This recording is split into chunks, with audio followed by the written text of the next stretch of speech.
प्रेम से बोलो सच्चिदानंद भगवान की जय, सतगुरुदेव महाराज की जय। श्रोत्रिय ब्रह्मनिष्ठ अनंत श्री विभूषित स्वामी अलखानंद क्रिय जी महाराज श्री के 8 कैसेट में मानव जन्म का लक्ष्य, निष्काम कर्म, मोह भंग, आनंद कोश, अभाव की निवृत्ति, पूर्णता, सत्य असत्य का विवेक, सनातन धर्म, केवल्य ज्ञान में आदि से अंत तक के वचनों को सुनने मात्र से समस्त संशयों का निश्चित निवारण हो जाएगा। कैसेट प्राप्ति के लिए आनंदातीत धाम, हिल बाईपास रोड, खड़खड़ी, हरिद्वार, उत्तर प्रदेश, भारत। आनंदातीत धाम, गली नंबर 12, विश्वास नगर, शाहदरा, दिल्ली। फोन नंबर 24516672 पर संपर्क करें।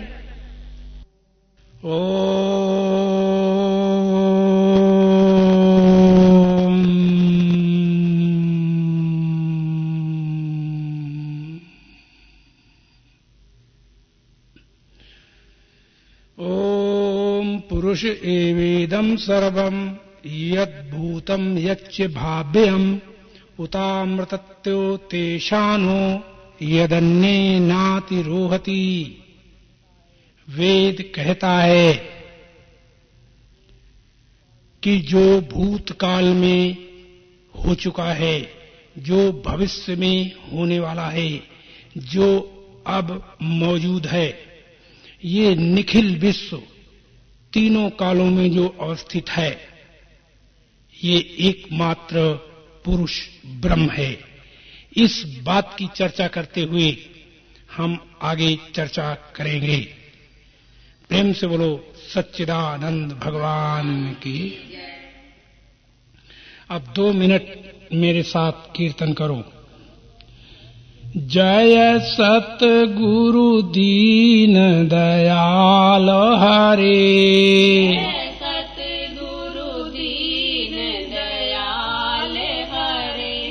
जिन्हने भाव सागर पार करे,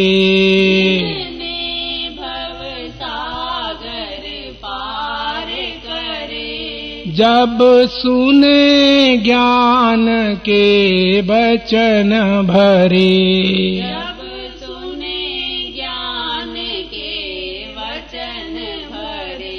दुख देने वाले कष्ट टले,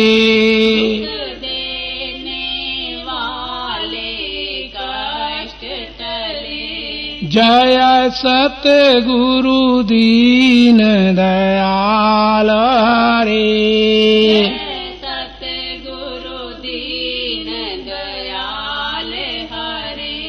प्रेम से बोलो सच्चिदानंद भगवान की। यदि हम अर्चनीय, वंदनीय, प्रातः स्मरणीय जगत नियंता की चरण शरण में विराजमान समुपस्थित संत समाज, मेरी ही आत्मा में विराजमान बंधुओं, माताओं और बच्चों, आज हम यही बात पर विचार करें कि जो मनुष्य जन्म है ये अंतिम जन्म है। और ये भी साथ में तुम्हें बता दें कि परमात्मा जिसे हम कहते हैं, जिसे ब्रह्म हम कहते हैं, जिसे अल्लाह गॉड कह के बुलाते हैं, वह परमात्मा एक बार केवल कृपा करता है। कृपा और दया में अंतर है। दया बार बार की जाती है और कृपा एक बार होती है। और कृपा के द्वारा भगवान होता क्या है कि जब प्राणी 84 लाख योनियों में भटक रहा होता है, तब भगवान इसके ऊपर कृपा करते हैं। और भगवान कृपा करते हैं और कृपा करके मनुष्य जन्म इसको देते हैं। और जब मनुष्य जन्म इसको मिल जाता है तो यह स्वतंत्रता इसके हाथ में आती है कि वो कर्म करने में स्वतंत्र होता है और फल भोगने में परतंत्रता होती है। तो जब एक बार उसे मनुष्य शरीर दे दिया, फिर इसके हाथ में आ जाता है एक सब कुछ करना न करना। इसीलिए जितना वेद शास्त्र उपनिषद आदियों में या संत महात्मा गुरुओं ने कहा है वो केवल मनुष्य के लिए कहा है, किसी देवी देवता अवतार के लिए उपदेश नहीं दिया जाता, नहीं किया जाता। जब भी उपदेश किया जाता है तो वो केवल मनुष्य के लिए किया जाता है। और इस मनुष्य को वास्तविकता को समझने के लिए सब कुछ छोड़ना और सब कुछ को एक जानना, यही इतना जानना इसके लिए पर्याप्त है। तो जब हमने इस बात को जानने के लिए चले तो हम दृष्टांत लेते हैं मनु शतरूपा का। ये तुलसीदास की रामायण का दृष्टांत है। मनु ने चौथे पन में अपने पुत्र को राज्य देकर और वो जंगल को निकल पड़ी और 88,000 ऋषि जो नैमिष में मौजूद थे उनके मध्य जा पहुंचे। तो उन्होंने इनको तप करना सिखाया, जप करना सिखाया, ध्यान करना सिखाया, योग करना सिखाया। और जिसके कारण मनु और मनु की अर्धांगिनी जो शतरूपा थी, ये दोनों एक पैर से खड़े होकर इन्होंने घोर तपस्या की। इस तपस्या के विषय में भगवान कृष्ण गीता में कहते हैं कि जो प्राणी हठ से हठ पूर्वक तपस्या करते हैं और वो मुझे कष्ट देते हैं। इस सिद्धांत से मनु जो थे वो उल्टा कर्म करने लगे ऋषियों के कहने पर। तो जब ये इतनी तपस्या की, इन्होंने इतनी तपस्या की कि दोनों पति पत्नी एक पैर से खड़े रहे। और जब एक पैर से खड़े रहे तो इनके शरीर जो थे अस्थि मात्र होई रहे शरीरा, और यद्यपि मनाक मन नहीं पीरा। तुलसीदास ने लिखा शरीर इनके अस्थि मात्र रह गए, मांस शरीर में नहीं रहा। ऐसी स्थिति इनकी जब हो गई तो विधि हरिहर तप देखी अपारा, और मनु समीप आए बहुबारा। हुआ क्या? विधि ब्रह्मा, विष्णु और शंकर अनेक बार तीनों आए और इनको ये कहते रहे मांग मांग मांग, मैं आ गया हूं। तो मनु ने इनकी बात ठुकरा दी कि हम तुमको नहीं चाहते, नहीं चाहते, तुम हमारे सामने से चले जाओ। तो बार बार भगवान आते, कौन कौन? ब्रह्मा, विष्णु, शंकर। और बार बार वो उनकी बात को नहीं मानते, इसलिए बार बार वो आए और मनु शतरूपा ने अपनी हठ पूर्वक जो योग से तपस्या कर रहे थे वो तपस्या नहीं तोड़ी। तो भगवान जो शुद्ध सच्चिदानंद परमात्मा अशरण शरण, जिसकी कोई शरण नहीं, जो किसी के अधीन नहीं, अशरण शरण, जिसका कोई शरण देने वाला नहीं, उसको वो गले लगाते हैं। तो उस अशरण शरण ने ये देखा कि अब तो ये जग ही नहीं पा रहे, तो भगवान ने आकाशवाणी की और वो आकाशवाणी मनु शतरूपा के कानों के द्वारा होती हुई और जब हृदय में पहुंची तो क्या हुआ कि मनु शतरूपा की जब वाणी हृदय में पहुंची कानों से होती हुई तो मनु एकदम जगे और जग करके उन्होंने देखा कि हृष्ट पुष्ट तन भय सुहाए और मान हुआ बही भवन ते आए। उनके शरीर हृष्ट पुष्ट हो गए, मानो जैसे पहले घर से आए थे वैसा ही शरीर पुनः उनका हो गया। इसके बाद मनु जो थे उससे आकाशवाणी ने कहा, मांगो मांगो बरो भय न भवानी और परम गंभीर कृपामृत शानी। मांग मांग कह के जो आवाज गई और कानों को से चीरती हुई हृदय में पहुंची, तो मनु शत्रुपा जगे और पुनः मांग मांग की बाणी सुनाई दी। तो मनु ने कहा कि हमने तो अभी तक कुछ मांगने की इच्छा नहीं की थी और आपके आधार पर हम आज जो मांगते हैं वो दो। बोले आकाशवाणी ने कहा, मांगो मांगो मांगो।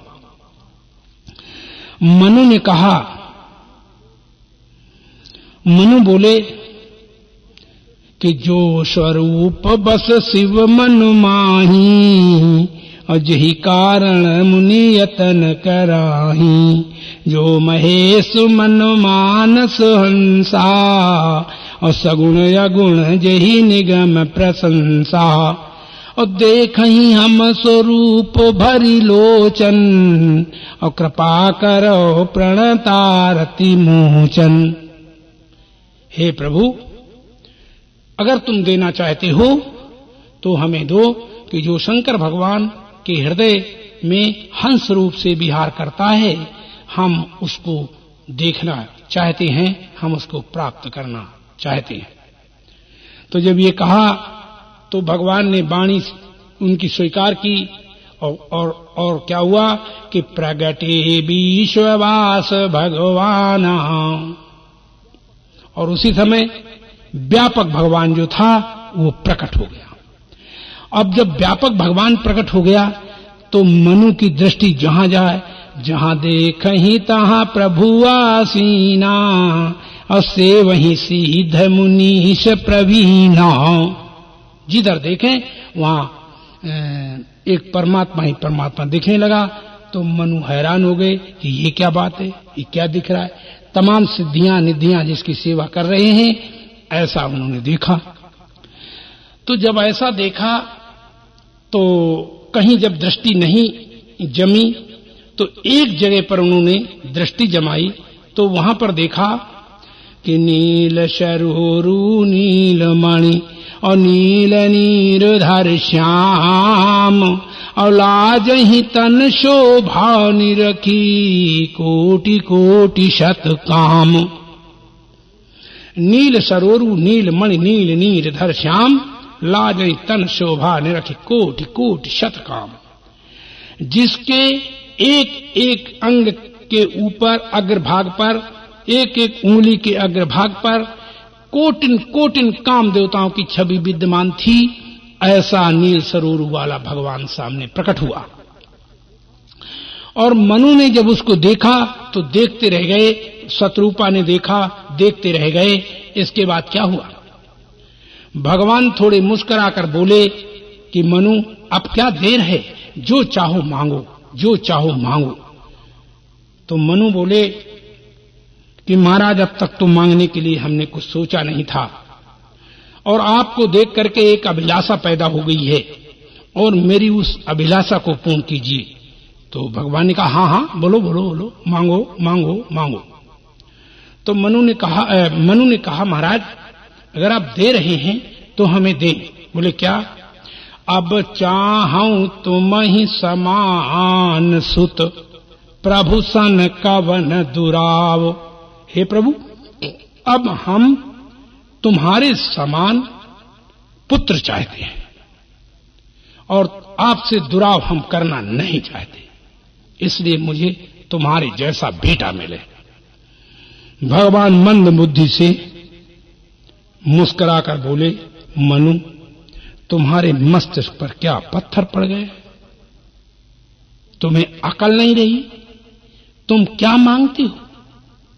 तो उन्होंने कहा महाराज मैं क्या मांगता हूं, क्या गलती हो गई हमसे। बोले गलती ये हो गई है, तुम जानते हो कि चौथे पल में तुम घर छोड़ करके राज्य देकर पुत्र को आए थे और यहाँ हजारों वर्षे, ये सैकड़ों वर्षे गुजर गई हैं और तुम अब भी इतने वृद्ध हो गए हो, अब भी तुम बेटा मांगते हो, तो ये तुम्हें शर्म की बात होनी चाहिए। तो मनु ने कहा, महाराज कोई हमें क्यों न मूढ़ कहे, क्यों न हमें जड़ रूप कहे, लेकिन फिर भी मैं पुत्र ही रूप में आपको मांगूंगा और मैं कुछ नहीं मांगूंगा, नहीं मांगूंगा, नहीं मांगूंगा। तो भगवान ने कहा कि मनु, यदि तुम मांग ही रहे हो तो इस शरीर से, तुम्हारे इस शरीर से तो अब हम मिल नहीं सकते, क्योंकि चौथापन नहीं, अब तो 10वांपन 20वांपन आ गया है। तुम क्या समझते हो? अब तो तुम्हारे पुत्र नहीं हो सकते। इसलिए मैं एक बात कहता हूं। बोले, कहो महाराज। बोले, अब मैं तुम्हें ये बताना चाहता हूं कि तुम्हें इस जन्म में तो हम पुत्र रूप में नहीं मिल सकते। बोले, क्यों? बोले, इसलिए कि तुम वृद्ध हो गए हो और अब तुम्हें इस रूप में मैं नहीं प्राप्त होऊंगा। तो जब ये कहा कि मैं नहीं प्राप्त होऊंगा, तो उन्होंने कहा फिर? तो कहा, फिर मैं बताता हूं कि इस जन्म के बाद तुम्हारा कश्यप और अदिति नाम से तुम्हारा जन्म होगा, और कश्यप और अदिति नाम से जो जन्म होगा तो वहां पर समस्त देवताओं के तुम माता पिता बनोगे।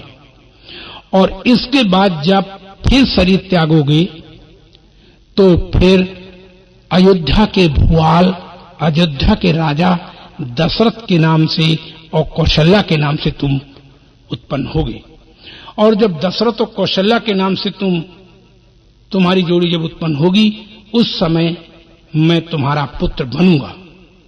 और ये याद रखना है मनु, इसमें भूल मत जाना कि आप सरिस खोजो कहां जाई, नप तब तनय होब मैं आई।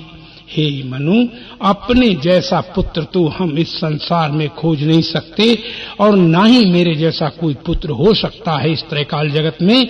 इसलिए हे मनु, मैं ही तुम्हारा पुत्र बनूंगा, मैं ही बनूंगा। इसमें तुम डिफीट मत खा जाना, वो मैं ही होऊंगा, पुत्र बन करके मैं ही आऊंगा। तो उन्होंने कहा, और तुम मुझे पुत्र मत समझना, मुझे ही समझना। तो उन्होंने कहा, महाराज चाहे कोई मुझे मूढ़ क्यों न कहे, लेकिन फिर भी मैं पुत्र की दृष्टि से ही आपको देखूंगा। तो उन्होंने कहा, मनु फिर तुम जानो, हमने तो तुम्हें बता दिया। और एक दिन आया कि कश्यप और अदिति बने, और अदिति के बाद फिर वह तमाम देवताओं के जन्म के कारण बने, सारे देवता उनसे उत्पन्न हुए।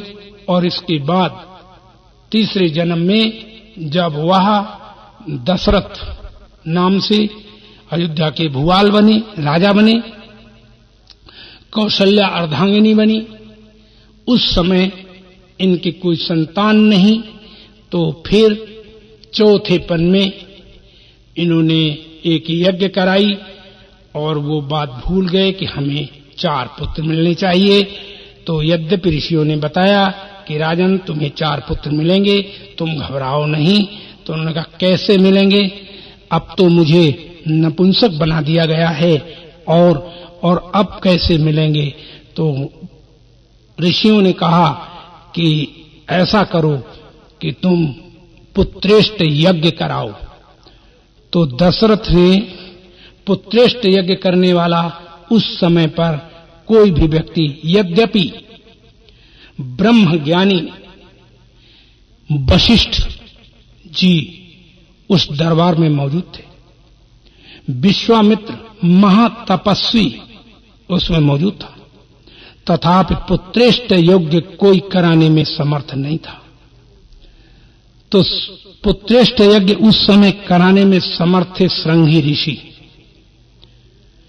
चूंकि ये बाल्यावस्था से जंगल में पाल करके इनको स्त्री को दिखाया नहीं गया था, और ऐसी स्थिति में ये पले, तो उनके पास वो शक्ति आ गई जिस शक्ति से संतान उत्पन्न हो सकती थी।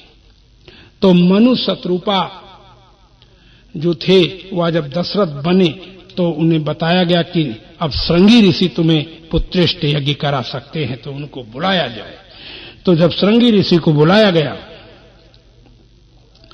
और श्रृंगी ऋषि को बुला करके यज्ञ पुत्रेष्ठ यज्ञ कराई गई, तो पुत्रेष्ठ यज्ञ के द्वारा 4 पुत्र जब इनके यहां पैदा हुए, जन्मे या प्रकट हुए, माने इसमें फर्क कोई नहीं है, चाहे प्रकट हो तो भी वही बात है, जन्मे तो भी वही बात है, क्योंकि जन्मता कोई नहीं है, सब प्रकट ही होते हैं। मां के गर्भ में कोई होता है पहले तो वही बाहर आ जाता है, तो प्रकट हुआ है, जन्मा नहीं है। जन्मता तो तब जब पैदा होते ही बन जाता, तो पैदा होते ही बन नहीं सकता, इसलिए जन्मा कोई नहीं, सब प्रकट हुए। तो भगवान अनसन सहित मनुज अवतारा और लइहो दिन कर वंश उदारा। क्या हुआ, एक बार भूमि पर जब म्लेच्छों ने, जब राक्षसों ने अत्याचार इतना मचाया कि गाय, गो और देवता, माता पिता एवं संतों को मार मार करके और सत्य की तरफ जाने से रोका गया। तो इतना जब अत्याचार हुआ तो सारी ये पृथ्वी जो थी ये भार से थर्रा गई, और इस पृथ्वी ने ब्रह्मा के यहां जाकर प्रार्थना की कि हे महाराज, हमारे भार को दूर करो, मैं भार से बहुत व्यथित हूं। तो सारे देवता इकट्ठे हुए, पृथ्वी की वाणी सुनी, तो सारे देवताओं ने प्रार्थना की भगवान से उस समय। तो उस प्रार्थना सुनकर भगवान प्रकट हुए, आकाशवाणी की कि जनि डर पो मुनि सीध सुरेशा और तुम ही लागी धरी हो नर भेसा, अनसन सहित मनुज अवतारा और लेहो दिन कर वंश उदारा। तो तुम चिंता मत करो, मैं अनसन के समेत इस धराधाम पर सूर्य वंश में जन्म लूंगा, और तुम सब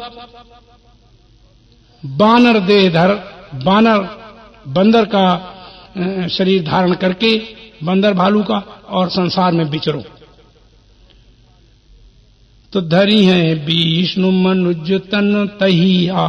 तो विष्णु जब भगवान का, राम का रूप धारण करेंगे तो तब तुम क्या करना, उनकी सहायता करना, और ये जो राक्षसों का भगवान जो है भूमि का भार उतारेंगे और राक्षसों का वध करेंगे और फिर से सृष्टि को ठीक से स्वचालित करेंगे। तो जब इतना कहा कि स्वचालित करेंगे, तो परिणाम ये हुआ कि पुत्रेष्ठ यज्ञ हुई और 4 बेटे पैदा हुए, और 4 बेटा पैदा होने के बाद फिर क्या हुआ कि भगवान राम स्वयं उनकी गोद में आए। तो हम तुम्हें ये कहना चाहते थे, अपनी बात मैंने अभी तक कही, और ये कहना चाहता था कि देखो, मनु के रूप में व्यापक भगवान और नील सरोरु वाला भगवान और ब्रह्मा, विष्णु, शंकर अनेकों बार मिले, उन्हें प्राप्त हुए, अनेक बार मिले, लेकिन फिर भी इतने भगवान मिलने के बाद भी मनु का जन्म चालू रहा, जन्मना मरना सिद्ध रहा। तो ये भगवान मिले तो जन्म मरण तो इनका मिटा नहीं, और फिर भी जन्म मरण चालू है। तो इसके बाद दूसरे जन्म में तुम्हें शायद मालूम नहीं कि कितने कष्ट में आकर के, जब कश्यप और आदित्य बने, तब वो कितने कष्ट में आकर के अपने जीवन को उन्होंने त्यागा। और जब अयोध्या के भुआल बने, भगवान गोद में आए, फिर भी दशरथ ने जब शरीर छोड़ा तो तड़फ तड़फ करके दशरथ को मरना पड़ा। तो मैं ये बात आपसे कहना चाहता हूं कि इतने प्रकार के भगवानों का उन्होंने साक्षात्कार किया, उनसे बातें की, लेकिन फिर भी जन्म मरण इनका चालू रहा। तो ऐसे भगवानों को प्राप्त करके भी किसी को क्या मिला? उन दशरथ को तपस्या से क्या मिला? और ये भगवान भी मिले और भगवान ने इनकी वाणी सुनी और भगवान अनेक बार मिले ब्रह्मा विष्णु, तो उसे हुआ क्या? फिर भी तो तड़प तड़प के मरना है।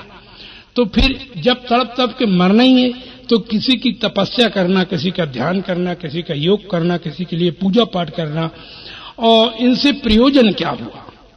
ये मनुष्य जन्म जो मिला है, इसमें जब तक कोई सत चेतन आनंद स्वरूप को और एवं ज्ञान स्वरूप वाले परमात्मा को नहीं जानता और नकली परमात्मा को लोग परमात्मा कहते हैं, तब इन नकली परमात्माओं से कभी भी प्राणी जन्म मरण से छुटकारा नहीं पाता, क्लेशों से दूर नहीं हो पाता, सदा क्लेशों में पड़ पड़ करके जन्मता और मरता रहता है। तो जब जन्मता और जन्म नहीं मरना है तो फिर भजन ध्यान समाधि पूजा पाठ ये क्या हुआ? अब ये भाई आप लोग जानो, लेकिन हमें तो ऐसा दिखाई देता है कि राम थे भगवान, तो भगवान थे तो दशरथ रो रो क्यों मरे? भगवान इतने भगवान दशरथ को मिले और मिलने के बाद जन्म मरण चालू, वो तड़प तड़प के मरना चालू। तो फिर ऐसे भगवानों से तुम तो सब लोग तृप्त हो सकते हो, परंतु हम तो कभी नहीं हो सकते। हम ऐसे भगवान को पाकर हम भ्रम में तो पड़ सकते हैं, हम अपने सत्य लक्ष्य से अलग तो हो सकते हैं, और कभी भी हम इनको भगवान कह करके, भगवान जान के, भगवान के सहारे इनके अपना जीवन व्यतीत नहीं कर सकते। क्यों? क्योंकि मैं जान गया कि जिसके माँ बाप तड़प तड़प करके मरे और उनकी सेवा करके हमको क्या मिलेगा? जब मनु शत्रुपा ने इतनी तपस्या की फिर भी वो तड़प तड़प के मरे, तो क्या मुझे तड़प तड़प करके इनकी सेवा शुश्रूषा करके मरना है? अस्तु, नहीं नहीं नहीं। फिर क्या करना चाहिए? फिर हमें ये करना चाहिए कि अनेक भगवानों से, नाम रूप वाले भगवानों से, ये दो प्रकार के दुनिया में भगवान हैं, एक नकली और एक असली। तो नकली भगवान हैं, जितने नाम रूप वाले हैं ये तो नकली हैं। इनसे कभी गमनागमन से रहित होना किसी के लिए संभव नहीं है। शायद आप समझते हैं कि नहीं, सीता को राम मिले और अपने भाइयों को, अपने माता पिता को राम मिले, लेकिन फिर भी इनका कल्याण नहीं हुआ। इतने भगवान मिले मनुष्य शत्रुपा को, लेकिन फिर भी उनका कल्याण नहीं हुआ। तो जब नहीं हुआ तो हमारा कर्तव्य बनता है कि क्यों न हम इनसे ऊपर उठ करके उस सत्य परमात्मा को जाने, जिसके द्वारा कोटिन चतुरानन गौरीसा और अगणित उडगन रवि रजनीशा, जिसके अंशभूत होकर कोटिन ब्रह्मा, कोटिन विष्णु, कोटिन सूर्य चंद्रमा प्रकट हो जाएं, तो उसको हमें क्यों नहीं जानना चाहिए? तो ऐसे उस सत्य परमात्मा को हमें जानना चाहिए। कुछ लोग ऐसा भी इस दुनिया में कहते हमें मिलते हैं। कोई कहता है कि साकार भगवान है, कोई कहता है निराकार भगवान है। तो हम ये पूछते हैं कि साकार भगवान तो आंख से दिखता है, इसलिए ये साकार भगवान तो भगवान हो नहीं सकता। क्यों? क्योंकि साकार भगवान तो नकली हो सकता है। कैसे? कि जो आंख से दिखता है वो नष्ट हो जाता है। चाहे तुम्हारी आंख देखे, चाहे उसे हमारी आंख देखे, चाहे किसी कीड़ी या ब्रह्मा की आंख देखे, किसी की XYZ आंख से देखेगा तो वो वस्तु कालांतर में नष्ट हो जाएगी। तो आंख से दिखने वाला साकार तो सत्य परमात्मा हो नहीं सकता, क्योंकि परमात्मा का जन्म मरण नहीं होता और परमात्मा सदा विद्यमान रहता है। और जब सदा विद्यमान परमात्मा रहता है तो फिर ये नकली भगवानों को देखो कि जब ये दुनिया में आते हैं, थोड़े दिन रहते, इसके बाद तड़प तड़प करके ये भी चले जाते हैं। कोई नदी में डूबता है, कोई के बाण लगता है, और कोई यूं ही डूब करके यूं ही चले जाते हैं। तो इनसे कुछ बनने वाला कुछ है नहीं। फिर क्या है? फिर तो जिससे cotton Ram, cotton Vishnu, cotton Shankar पैदा हो जाएं, जिसके अंशभूत होकर कोटिन ब्रह्मा, कोटिन विष्णु, कोटिन शंकर पैदा हो जाएं, जासुवंश उपजहि गुण खानी, अवगणित लाक्षी उमा ब्रह्माणी।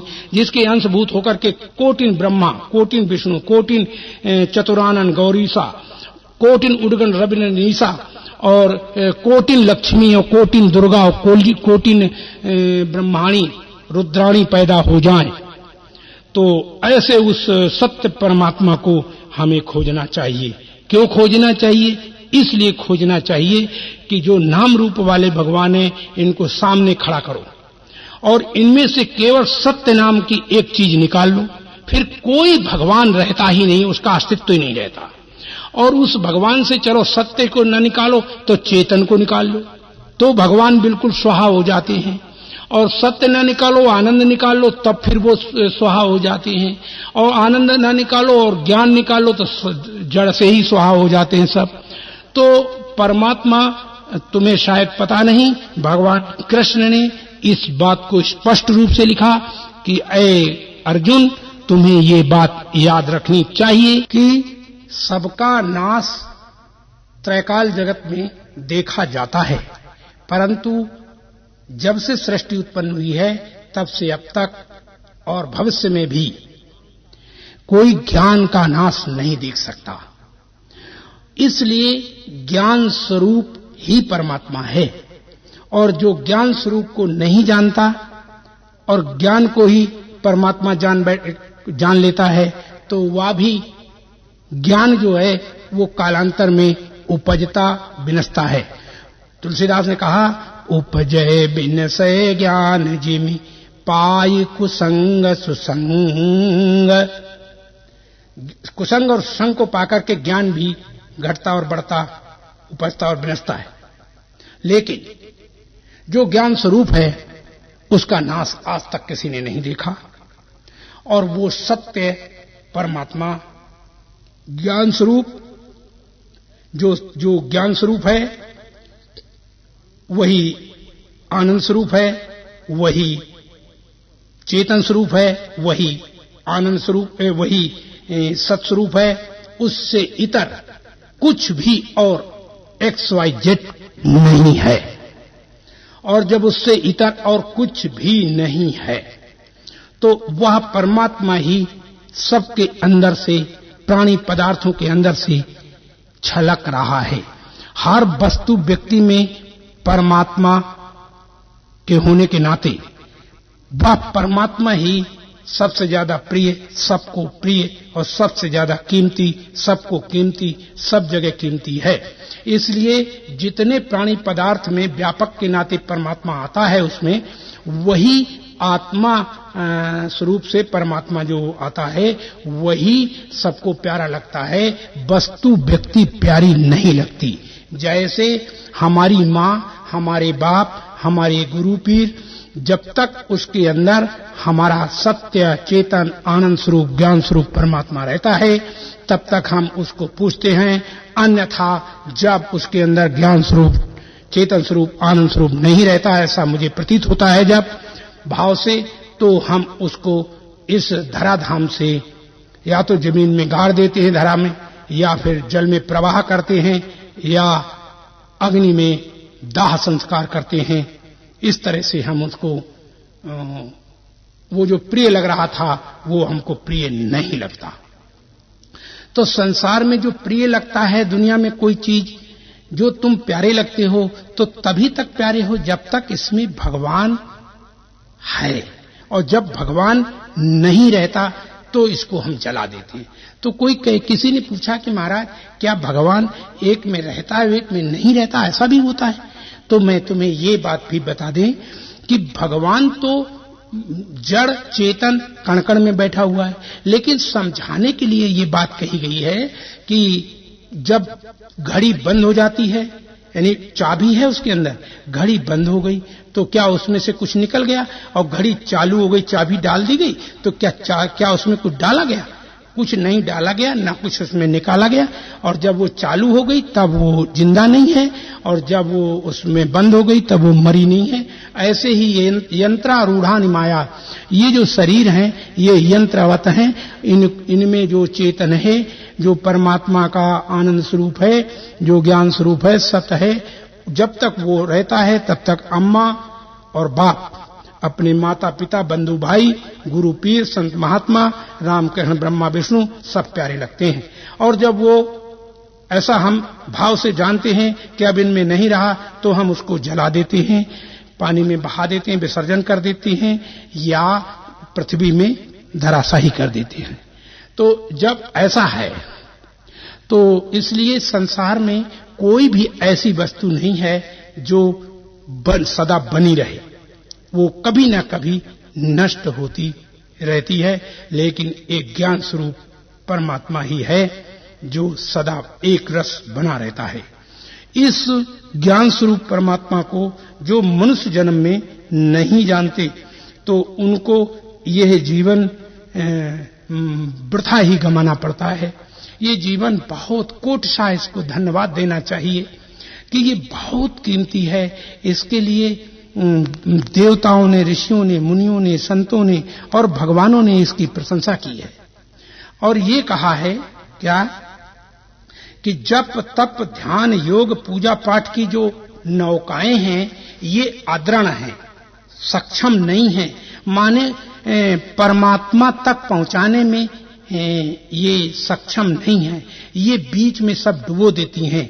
अगर कोई सक्षम नौका है तो वो मनुष्य का शरीर है, और ये जो मनुष्य का शरीर है, इस मनुष्य के शरीर से निश्चय प्राणी पार हो जाता है। लेकिन कौन पार होता है? जो ईमानदार होता है। ईमानदार कौन होता है? जो अपने को असली अपने स्वरूप को जान पाए। नकली में कोई जब दाढ़ी वाला हो जाता है तो कहता मैं दाढ़ी वाला हूं, मोटा हो जाता है कहता मैं मोटा हूं, पतला हो जाता है कहता मैं पतला हूं, मैं ब्राह्मण हूं, मैं क्षत्रिय हूं, मैं वैश्य हूं, मैं चाची चाचा हूं, मैं गुरु पीर हूं, मैं माता पिता हूं, बंधु भाई हूं, तब वो बेईमान है। वो बेईमान है, और इस बेईमानी के कारण परमात्मा से जुदा हुआ है। और परमात्मा को पाने के लिए बेईमानी छोड़ करके जो वह असली है, नाम रूप से रहित, जैसे देखिए हम आपको प्रैक्टिकल करा देते हैं। एक स्त्री है, उसने कहा मैं स्त्री हूं, तो मैंने कहा कि जरा अपने शरीर पर उंगली रखो, कहां पर आप स्त्री हैं, उस स्त्री को हमें ढूंढ के दिखाओ अपने शरीर में। तो उसने कहा पूरे के पूरे में स्त्री हैं। तो हमने उससे कहा कि भाई पूरे के पूरे तो तुम स्त्री एक वचन है, और तुम्हारे शरीर में बहुत से अवयव हैं, तो वो तो बहुवचन है, तो वो जो एक वचन है उसको हमें ढूंढ के बताओ। तो जब ये कहा कि उसको ढूंढ के बताओ, तो स्त्री में स्त्री नहीं मिली, ढूंढी गई नहीं मिली। इसी तरह ब्राह्मण में ब्राह्मण नहीं मिलता, क्षत्रिय में क्षत्रिय नहीं मिलता, शूद्र में शूद्र नहीं मिलता, वैश्य में वैश्य नहीं मिलता, और राम में राम नहीं मिलता, कृष्ण में कृष्ण नहीं मिलता, ब्रह्मा विष्णु में ब्रह्मा विष्णु नहीं मिलते। फिर इनमें इनकी बात क्या है? तो ये हमारा अज्ञान है कि जब इनमें ये चीजें हैं ही नहीं, तो लोग इन्हें भगवान, इन्हें देवी देवता अवतार कहते हैं। तब ये हैं कहां? इनमें तो सिद्ध ही नहीं होते, कहीं मिलते ही नहीं।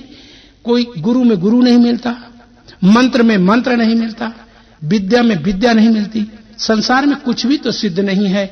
यदि कोई सिद्ध है तो भगवान कृष्ण गीता में कहते ही हैं कि अगर कोई सिद्ध है तो वो ज्ञान स्वरूप है, और वह ज्ञान स्वरूप का कभी नाश तीनों कालों में नहीं होता, और उसी को जानना तुम्हारा सबका परम कर्तव्य है। पहला कर्तव्य भी उसी को जानना है, और अंतिम कर्तव्य भी उसी को जानना है। उसी को जानने के लिए ये मनुष्य जन्म मिला है, अन्य किसी को जानने के लिए ये मनुष्य जन्म नहीं मिला है। तो जब उसी को जानने के लिए, तो उसको मनु शत्रुपा ने नहीं जाना। जब दशरथ बने तब भी उसको नहीं जाना। और एक बार तुलसीदास ने ये दिखाया है अपने रामायण में कि जब दशरथ तड़प तड़प करके मर गए तो देवलोक को जाते हैं और उन्हें मोक्ष तक नहीं मिलती। तो उमा को, शंकर भगवान की पत्नी को, ये शंका हो गई, और शंका क्या हो गई? शंका ये हो गई कि इनके घर में तो भगवान आया, इनकी गोद में भगवान रहा और भगवान को गोदी में खिलाया, थाली में खिलाया होगा और गोद में रखा होगा, बाहों में झुलाया होगा, कंधे पे बिठाया होगा, तो इतना सब और साथ में खाया होगा, फिर भी इनको स्वर्ग तक नहीं मिला। तो जब स्वर्ग तक नहीं मिला तो फायदा क्या हुआ? तो हमें शंकर भगवान के पास जाकर बोलने लगी कि महाराज ये बताओ कि जब भगवान जिसकी गोद में आ जाए और वह भगवान का नाम लेकर भी अपना शरीर छोड़े, जैसे उन्होंने कहा कि राम राम कही राम कही और राम राम कही राम 6 बार कहा, राम राम राम। तो तनु परिहरि रघुपति विरह, और भगवान के विरह में, भगवान के ध्यान में भी तो प्राण छोड़ा तो रावु गय शुर धाम, देवताओं के लोक को प्राप्त हुए और मोक्ष को प्राप्त यानी उसको स्वर्ग को भी प्राप्त नहीं हुए। ये क्या कारण है? शंकर भगवान बोले कि हे उमा, ताते उमा मोक्ष नहीं पायो, बोले दशरथ भेद भगति मन लायो। रामायण कहती है कि दशरथ को मोक्ष क्यों नहीं मिला? तो शंकर भगवान इसका उत्तर देते हैं कि हे उमा, मोक्ष इसलिए नहीं मिला कि दशरथ को राम और दिखाई देता था और अपने आप को वो और जानते थे, और ये नहीं जानते कि राम की आत्मा की जो आत्मा है और मेरी जो आत्मा की आत्मा है वो दोनों की एक है। ये सारे सृष्टि में जितने नाम रूप वाले हैं इनकी सबकी आत्मा और मेरी आत्मा एक है। उस एकता को वो भूल गए और शरीरों की याद रखी, इसलिए उनको स्वर्ग तक प्राप्त नहीं हुआ।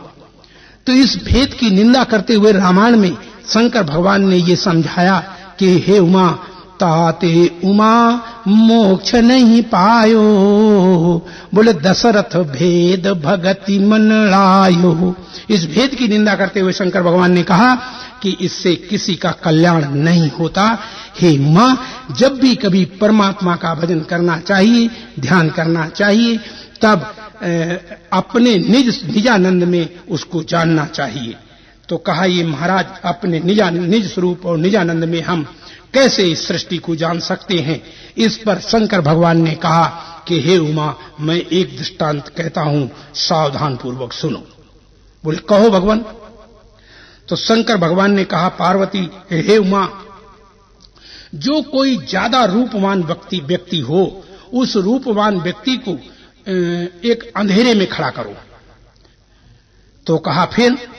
कहा जब अंधेरे में खड़ा करोगे तो वो जो खूबसूरती है वो नहीं चमकेगी और वो दोनों अंधेरे में बिल्कुल नहीं दिखाई देंगे, और उनमें यदि खूबसूरती थी तो अंधेरे में भी दिखनी चाहिए थी। तो ये अंधेरे में जब खड़े हैं तो वहां कोई खूबसूरत नहीं है। तो उमा ने कहा कि महाराज फिर खूबसूरत कौन है?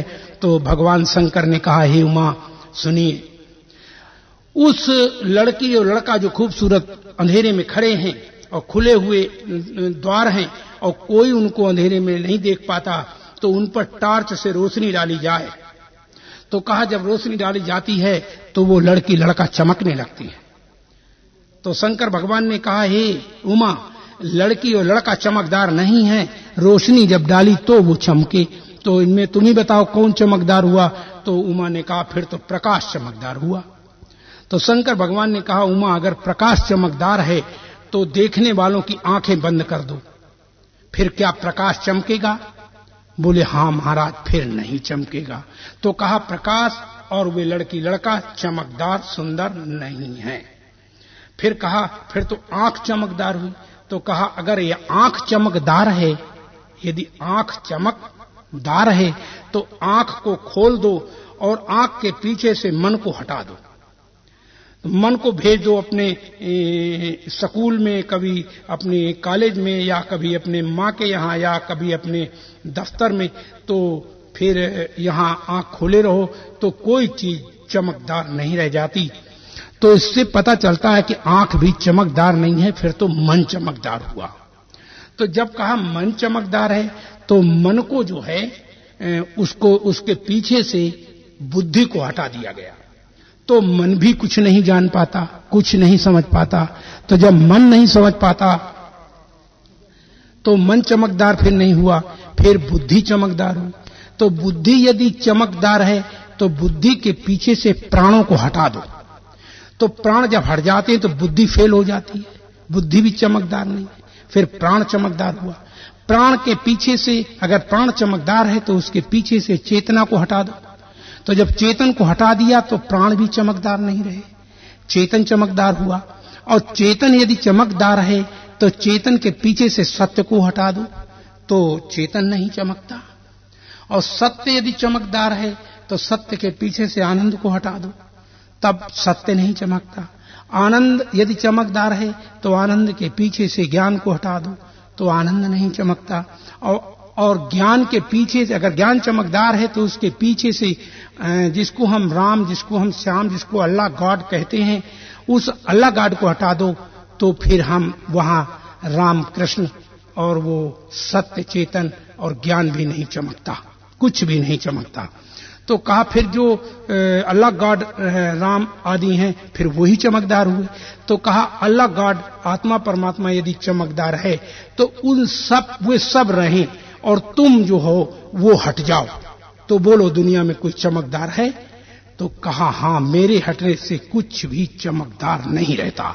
तो कहा जब नहीं रहता तो ये जो सारा संसार तुम्हारे सामने चमकदार दिखाई देता है, वहां कुछ भी चमकदार तुम्हारे अतिरिक्त नहीं है। और ऐसा जो ज्ञान कर लेता है वो जीते जीते मुक्त हो जाता है। जब ये शंकर भगवान ने कहा तो उमा ने कहा महाराज इसका मतलब हुआ कि फिर आप भी चमकदार नहीं हो, फिर मैं भी चमकदार नहीं हूं, फिर मेरे अंदर आत्मा परमात्मा भी चमकदार नहीं है, तो मेरे अंदर फिर है कौन जो चमकदार है? तो उन्होंने कहा कि जिसकी जो सर्व प्रकाशों को प्रकाशता है वो कौन है उमा? वो सूरज का प्रकाश नहीं हो सकता, वो चंद्रमा और विद्युत का, वो योग का प्रकाश नहीं हो सकता। हे उमा, वह केवल ज्ञान का प्रकाश है। जिस ज्ञान से, चूंकि ज्ञान का नाश नहीं होता, ज्ञान का स्वभाव प्रकाश स्वरूप है, और जो प्रकाश स्वरूप है, इस प्रकाश स्वरूप को जो जानने वाला है तुम्हारा अपना आपा, वो आपा ही तुम्हारा सर्व स्वामियों का स्वामी, सर्व भगवानों का भगवान है और सर्व ज्ञाताओं का वो ज्ञाता है। उसी को जानकर प्राणी सदा के लिए गमनागमन से रहित हो जाते हैं।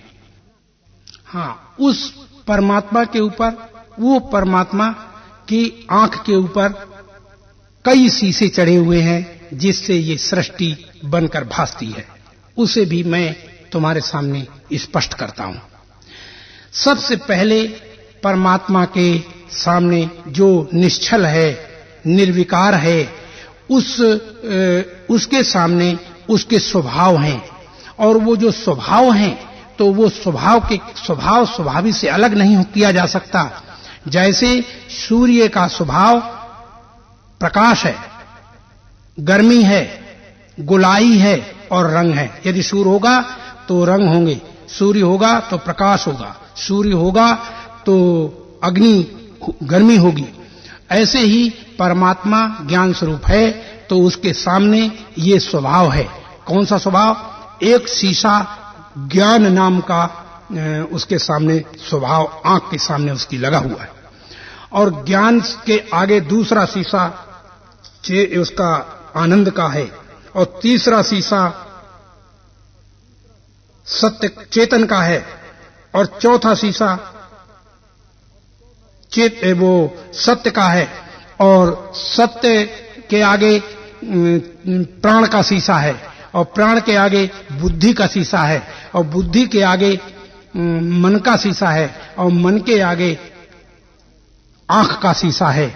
और आंख के शीशे से जब इतने शीशों से निकल करके हम बाहर फुरते हैं, जब वो परमात्मा अपने निज स्वरूप से बाहर खेलने के लिए, मौज लेने के लिए आता है, तब ये समस्त शीशों में बैठ करके और बाहर निकल के आता है तो समस्त सृष्टि बनकर भासने लगती है। और जब वह अपने निजानंद में लौटकर मस्ती लेता है तब महाप्रलय हो जाती है, ये सृष्टि नहीं रहती। इसलिए आप समझ गए होंगे कि ये जो चर्चा मैं उस परमात्मा की कर रहा था वो तुम्हारी है। तुम्हारे आंख से पीछे मन का शीशा है, मन के पीछे बुद्धि का, बुद्धि के पीछे प्राण का, प्राण के पीछे सत्य का, सत्य के पीछे से चेतन का, चेतन के पीछे से आनंद का, और आनंद के पीछे से ज्ञान का, और ज्ञान स्वरूप परमात्मा है। तो परमात्मा जो है वो ज्ञान स्वरूप होने के नाते वही सब रूपों में बन के भासने लगता है, और जब वही रूप बन के भासता है तो सारे रूप देखने वाले के ही होते हैं। और इस देखने वाले को जो नहीं जानता और इन रूपों में ही रस लेता रहता है, तो वह दुनिया में भटका हुआ प्राणी नाना प्रकार से क्लेशों को भोगता रहता है और फिर भी उसमें जन्मता और मरता रहता है। ये मनुष्य जन्म जो मिला है वो बहुत कीमती है, तमाम बंधनों से मुक्त होने के लिए ये मिला है। इसको प्राप्त करके प्राणी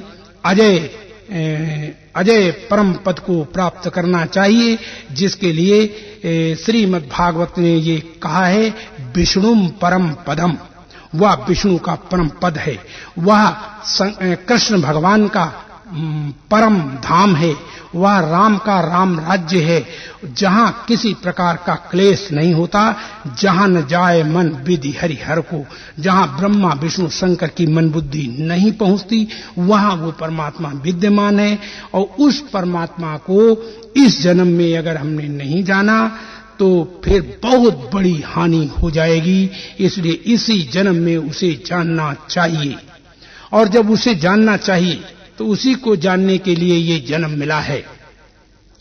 ये जन्म देखो, हर योनि में भोग मिल जाते हैं, हर योनि में प्राणी पदार्थ मिल जाते हैं, लेकिन मनुष्य जन्म में केवल सत्य परमात्मा का बोध मिलता है, और किसी भी योनि में इस सत्य परमात्मा का बोध कोई नहीं कर सकता।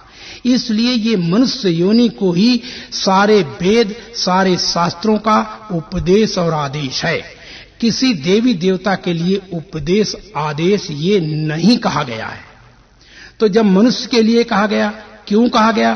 कि मनुष्य योनि एक ऐसी योनि है कि जिसको पाकर के जो क्लेशों से मुक्त नहीं हो पाता, जो गमनागमन से रहित नहीं हो पाता और निजानंद में मस्ती नहीं ले पाता, वह प्राणी मानो अपने हाथ से अपने सिर में पत्थर मार करके मर जाता है, या अपने हाथ से अपने चाकू मार करके मर जाता है। इसलिए वो मरने की मानी व्यवस्था मत बनाओ, और उस सत्य परमात्मा को जानने की इच्छा करो, जो जिसके अंशभूत होकर कोटिन ब्रह्मा, कोटिन विष्णु, कोटिन शंकर पैदा हो जाते हैं।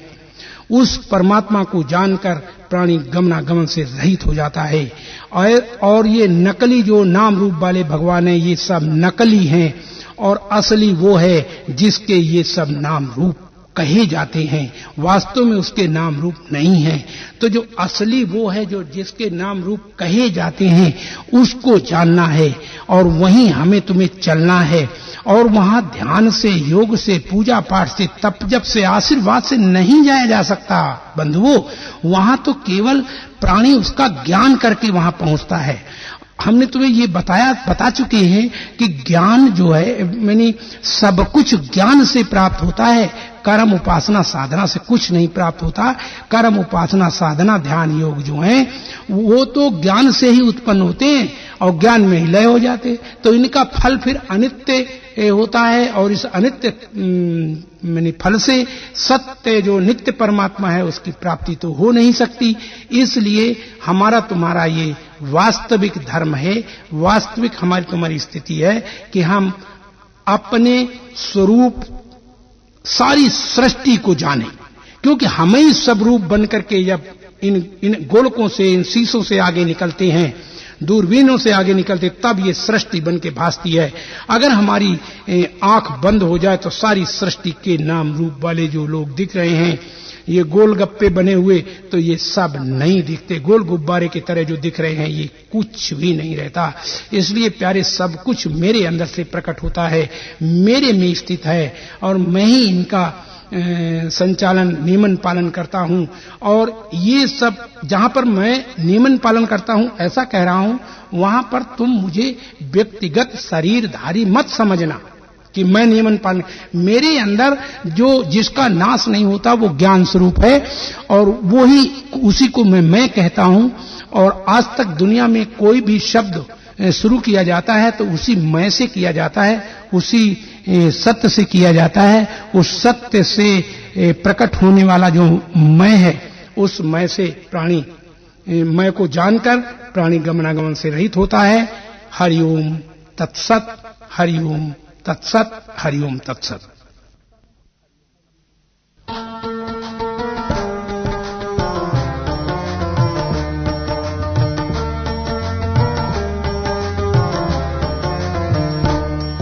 सत्संग है मान सरोवर, सत्संग है मान सरोवर, सुखों की खान बंदे सत्संग से ही मिलते हैं, सचमुच भगवान बंदे। सत्संग है मान सरोवर, सत्संग है मान सरोवर, सुखों की खान बंदे सत्संग से ही मिलते हैं, सचमुच भगवान बंदे। सत्संग है मान सरोवर, सत्संग है मान सरोवर।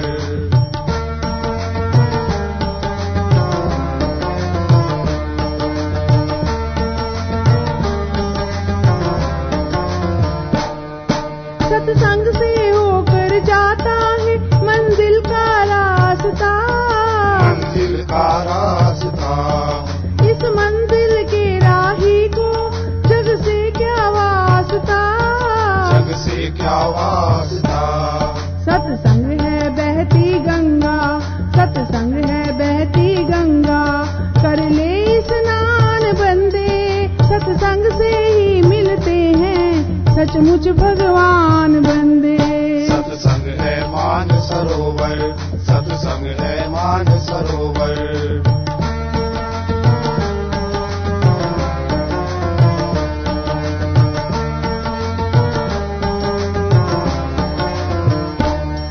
सत्संग है सच्चा सौदा, सच्चा व्यापार है, सच्चा व्यापार है।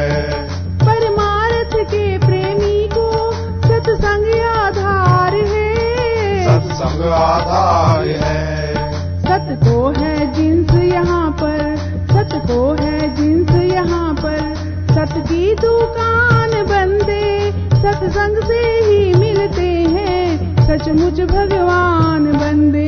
सत्संग है मान सरोवर, सत्संग है मान सरोवर।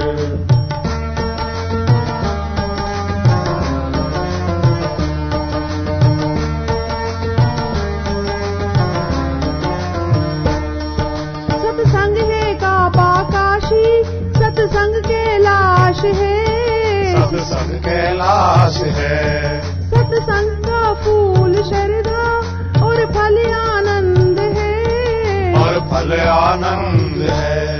सत्संग ही है भगवान की मुरली की तान बंदे सत्संग से ही मिलते हैं, सचमुच भगवान बंदे।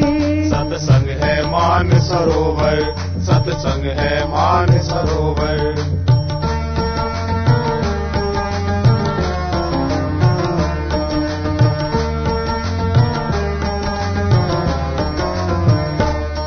सत्संग तो बैकुंठ से बढ़कर सुखदाई है, बढ़कर सुखदाई है। जिसने भी पाई है मंजिल सत्संग से पाई है, सत्संग से पाई है।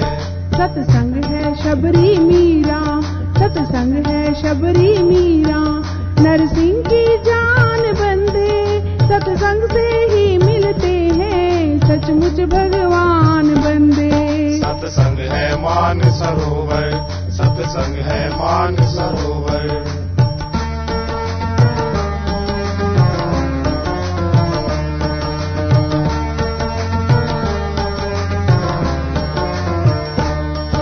दुर्लभ है जिसको ढूंढना तप बल के जोर से, तप बल के जोर से खुद खींचे चले आते हैं सत्संग की डोर से, सत्संग की डोर से सत्संग से ही जाता है मन का अभिमान बंदे, सत्संग से ही मिलते हैं सचमुच भगवान बंदे। सत्संग है मान सरोवर, सत्संग है मान सरोवर।